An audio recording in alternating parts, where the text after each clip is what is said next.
আসসালামু আলাইকুম সম্মানিত বন্ধুরা, আপনারা দেখতে পাচ্ছেন সেই গাজীপুর থেকে সাভারে এসেছে শবনম।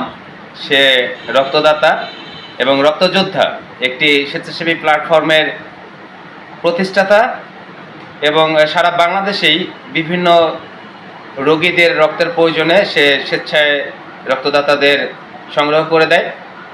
তো তার সাথে তার বন্ধু আসছে, এই যে বন্ধুকে দেখতে পাচ্ছেন। আলহামদুলিল্লাহ আমার অফিসে এসেছে, অফিসে এসে বসে অনেকক্ষণ আড্ডা দিলাম এবং মানবিক প্ল্যাটফর্ম বিষয় নিয়ে কথাবার্তা বললাম। সবাই ওর জন্য দোয়া করবেন, ও যেন সারা বাংলাদেশে সবার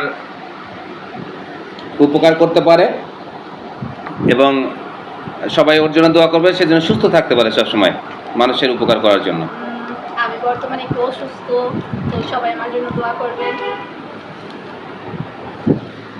ওকে বন্ধুরা, ভালো থাকবেন, আবার দেখা হবে কোনো এক সময়। আসসালামু আলাইকুম।